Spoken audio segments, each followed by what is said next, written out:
Pinag-aanda na ng COMELEC ang proklamasyon bukas ng 12 nanalong senador. Naitala naman ang pinakamalaking voter turnout sa kasaysayan ng midterm elections. At live mula sa Manila Hotel, nasa frontline ng balitang yan si JC Cosico. JC, anong oras ang proclamation bukas? Julius, alas 3 nga na hapon bukas yung proclamation ng Magic 12 at sa ngayon nga ay tuloy-tuloy ang paghahanda rito sa venue. Inayos na ang mga upuan at tinanggal na ang mga mesang ginamit sa canvassing ng mga boto rito sa The Tent City ng Manila Hotel. Bukas na kasi ang proklamasyon ng Magic 12 o yung mga nanalong senador sa Bilang Pilipino 2025. Sa National Certificate of Canvass na inilabas ng National Board of Canvassers, nanguna pa rin sa senatorial race si Senator Bongo na may higit 27.1 million votes. Sinundan siya ni Bam Aquino, Bato de la Rosa, Erwin Tulfo, Kiko Pangilinan at Rodante Marcoleta.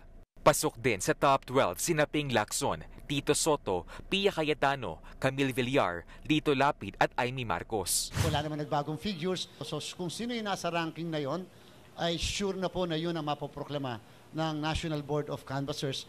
10 hanggang 15 guests ang pwede nilang isama sa proclamation, kung saan isa-isa silang tatawagin. Uunahing tawagin ng rank 12 na si re-electionist Senator Amy at huli ang nanguna sa bilangan na re-electionist Senator Ding Sigo.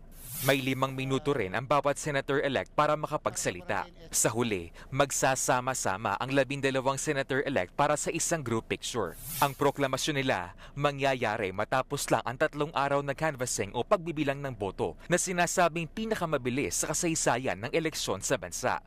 Kasi po, ang bilis po ng botohan, ang bilis po ng transmission. Technology talaga ang solusyon po. Technology, pero at the same time, yung human factor pa rin po.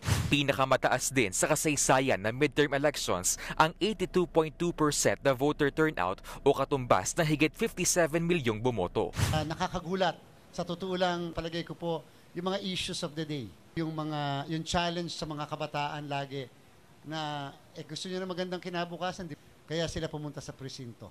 Mababa naman daw ang voter turnout sa mga overseas voter. 85% ang self-rating ng COMELEC sa pangangasiwa nila sa eleksyon. Naging maayos naman daw ang paghahanda mula voter registration hanggang sa pagtatapos ng halalan. Pero aminado sila, marami pang dapat pagbutihin sa mga susunod na botohan.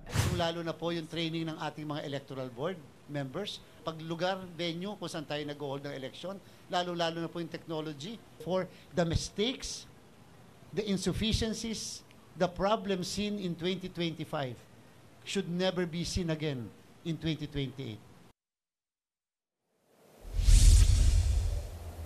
Inaasahan naman na maglalabas ng resolusyon yung NBOC as to the number of seats nga na ilalaan para sa mga party list groups. Yung kanilang proclamation naman ay target sa Lunes. Julius. Maraming salamat, JC Cosico.